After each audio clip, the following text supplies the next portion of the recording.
Hi అండి, అందరికీ నమస్తే. నా రాక్షసుడు పార్ట్ 123. ఇక స్టోరీ చూసేద్దాం. రాథోడ్ ఆనందంతో అతని ఫామ్ హౌస్ చేరుకుని కారు పార్క్ చేసి 10 నిమిషాలు నడుచుకుంటూ ఎకరం పైనే ఉన్న పూల తోట మధ్యలో ఉన్న సమాధి దగ్గరికి వెళ్ళి బాగా ఆనందంతో దాని వైపు చూస్తూ ఉంటాడు రాథోడ్. అది కొన్ని రోజుల క్రితమే సమాధి అని చెప్పడానికి దర్శనం. ఇంకా పచ్చిగా ఆరని మట్టివాడిని పోదు. రాథోడు సమాధికి దగ్గరికి వెళ్ళి కూర్చుని కన్నీళ్లతో ప్రేమతో సమాధి చేత్తో కడిగి దాని మీద తలపెట్టుకొని కన్నీళ్లు కారుస్తూ, నువ్వు ఇలా అవడానికి కారణమైన ఆ సూర్యదేవ్ వర్మ మీద పగ తీర్చుకోవడానికి సరైన అవకాశం వచ్చింది నాకు. నిన్ను ఇలా చేసిన వాడి జీవితం నాశనం చేసి కుమిలి కుమిలి ఏడ్చి చచ్చిపోయేలా చేయడానికి దేవుడు మంచి అవకాశం ఇచ్చాడు నాకు.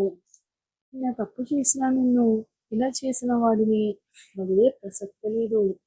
ఏదో తెలియ చేసిన తప్పుకి నువ్వు ఇలా సమాధిలో పడుకుని ఉంటే ఎన్నో తప్పుడు పనులు చేసిన వాడు మాత్రం భార్యతో కుటుంబంతో ఆనందంలో మునిగి తేలుతున్నాడు. అందుకే వాడికి జన్మంతా ఎంతగా ఏడ్చినా తీరని బాధని ఇవ్వబోతున్నాను నేను. ఇదంతా నువ్వు చూస్తున్నావు కదా, చూస్తూనే ఉంటావని నాకు తెలుసు, కానీ సమాధిపై అలాగే తలపెట్టుకుని అరగంట సేపు బాధపడి లేచి కొంచెం వాడిన పువ్వులన్నీ తీసి మళ్ళీ ఫ్రెష్గా తోటలోని పూలను కోసుకుని ఆ సమాధిపై మళ్ళీ పెట్టి వస్తాను అని చెప్పి, ఇప్పటి నుంచి మనం సంతోషం పడే రోజులే కానీ అని చెప్పుతూ అక్కడి నుండి వెళ్తాడు రాథోడ్. అలసిన దేహంతో సూర్య గుండెపాలు చేసుకుని పడుకున్న ధరణి వైపు చూస్తాడు. సూర్య అతను పెట్టిన పొట్టి గుర్తులకు ఎర్రగా అందంగా పెదాలు పొందిన బుగ్గలు, అలసిన ఆమె ముఖం ఎంత అందంగా కాంతివంతంగా కనబడుతుంటే ఆమె చెంపను బొగ్గన వెలుతో నిమురుతూ పెదవుల మీద ముద్దు పెట్టుకుని ఆమె ఏమాత్రం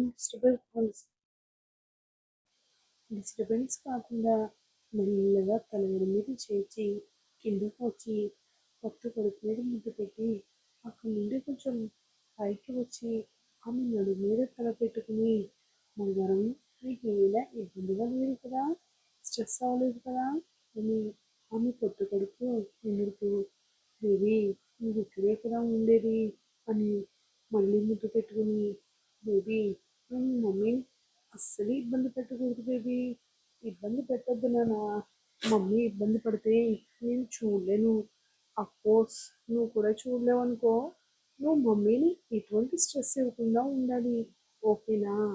నీ వల్ల మమ్మీకి మళ్ళీ హెల్త్ ఇష్యూస్ రాకుండా నువ్వే చూసుకోవాలి నాన్న. ఇప్పటికే అది చిన్నప్పటి నుండి చాలా కష్టాలు బాధలు అనుభవించింది నాన్న. ఇంకా తనకి ఎటువంటి బాధలు పడకూడదు నాన్న. మనం ఇద్దరం కలిసి మమ్మీని జాగ్రత్తగా చూసుకోవాలి, మమ్మీని ఈ మాత్రం ఇబ్బంది పెట్టకూడదని ఇంకా ఎన్నో మాటలు చెప్తూ ఒక్క క్షణం కూడా రెప్పవేయకుండా తెల్లవారు అలాగే మేలుకొని ఉంటాడు. సూర్యకిరణాలు మొహం మీద పడేసరికి వెలుగు వచ్చిన ధరణి మెల్లగా కళ్ళు తెచ్చి పక్కకు చూస్తుంది. ఎప్పుడూ మహారాణిలా ఆమె భర్త హృదయం వైపు సామ్రాజ్యంపై తలపెట్టుకుని అతని గుండె చప్పుని సంగీతంగా వినిపించే ఆమెకు ఈ రోజు అతని గుండె సవ్వడి వినిపించకపోయేసరికి ఇంత ఉదయాన్నే ఎక్కడికి వెళ్ళాడు అని కొంచెం కంగారుగా కన్నయ్య అని గబుక్కుని లేవాలని చూస్తుంది ధరణి. సూర్య వెంటనే అలర్ట్ అయి, ఏ కుటి, నేను ఇక్కడే ఉందని ఎందుకంత టెన్షన్ పడుతున్నావు? అయినా ఎలా పడితే అలా లేవచ్చా, బేబీకి ఇబ్బంది కదా, అలా చేస్తే అని కసరి ఆమె చేతిలో చేయి వేసి వీపు రుద్దుతూ ఉంటాడు. మరి నువ్వు నా దగ్గర ఎందుకు లేవు కన్నయ్య? రోజు నేను కళ్ళు తెరిచే సమయానికి నీ కౌగిల్లో ఉండే నేను ఈరోజు నువ్వు కనిపించకపోతే కంగారు వేయదా చెప్పు మరి ఆ? అని అతని మొహం వైపు చూస్తుంది ధరణి. సూర్య రాత్రంతా ఒక క్షణం కూడా నిద్రపోకపోయేసరికి అతని కళ్ళంతా ఎర్రగా ఉంటాయి. అతని కళ్ళను చూసి ఆమె కంగారుగా, అన్నయ్య, నీ కళ్ళెందుకు అంత ఎర్రగా ఉన్నాయి అని అంటుంది. అబ్బా పొట్టి, ఏం లేదులేవే, ఏం లేదులే అని అంటాడు సూర్య. ఏం లేదేంటి, చూడు కళ్ళెంత ఎర్రగా ఉన్నాయో అని అతని మొహం వైపు అలాగే చూస్తూ ఏదో అనుమానం వచ్చి చిరు కోపంగా, అసలు నువ్వు రాత్రి నిద్రపోయావా అని అడుగుతుంది ధరణి సూర్యని. ఆ, నిద్రపోయాను కదా అని నిలువుగా అడ్డంగా ఎలా పడితే అలా తల ఊపుతాడు మన సూర్యబాబు. అబద్ధం, నువ్వు నిద్రపోలేదు. నీ మొహం చూస్తేనే ఎవరైనా ఇట్టే కనిపెట్టేస్తారు. నువ్వు రాత్రంతా నిద్రపోలేదని సూర్య అంటుంది. ఏం చేస్తావు మా రాత్రంతా మెలుకుని అని అడగ్గా అతను ఏం సమాధానం చెప్పకుండా పెదాలు కొరుక్కుంటే, కన్నయ్య, ఏం చెప్పు, నువ్వు రాత్రంతా వెలుగుతో మాట్లాడుతున్నావు కదా, మరి ఇది టూ మచ్ కన్నయ్య. నువ్వు ఇప్పుడే ఇలా ఉంటే తర్వాత రోజుల్లో ఇంకెలా ఉంటావు కన్నయ్య అని కోపంగా ఎర్రగా అయిన ఆమె ముక్కు మీద ముద్దు పెట్టి, అదేం లేదులే, నిద్రపోదామని ఎంత ట్రై చేసినా సరే నాకు అస్సలు నిద్ర పట్టలేదు ఈ హ్యాపీనెస్లో అని అంటాడు సూర్య. ఎలా ఉంది నీకు అని అంటుంది ధరణి. నీరసంగా కనిపిస్తున్న ఆమెను చూసి అతని ముడిలో పడుకుని అంటుంది. అందుకే తొందరగా రెడీ అయితే హాస్పిటల్కి వెళ్దామని. ధరణి టైం వైపు చూసి, సేవ అయ్యింది కన్నయ్య, మనకి తెల్లారింది అని అందరికీ అవ్వదు కదా, డాక్టర్స్ వచ్చేది 10 గంటలకి, ఇప్పుడు 7 అవుతుంది అని అంటుంది ధరణి. ప్రతి హాస్పిటల్ మనవి, దాంట్లో 24 hours టెస్టుల వారీగా ప్రతి ఒక్క డాక్టర్ అందుబాటులోనే ఉంటారు. మళ్ళీ హాస్పిటల్ ఎందుకు కన్నయ్య, నేను రాను, నాకు నిద్ర వస్తుందంటుంది ముద్దుగా ధరణి మొహం పెట్టుకుని. ఒకసారి చెకప్ చేయించుకుని వస్తే ఇంకా నిన్నెవరూ ఏమీ కదిలించలేరమ్మా, ఫ్రెష్ అవుదు కానీ పదా అని ధరణిని ఎత్తుకుని వాష్రూంలోకి తీసుకుని వస్తాడు సూర్యబాబు.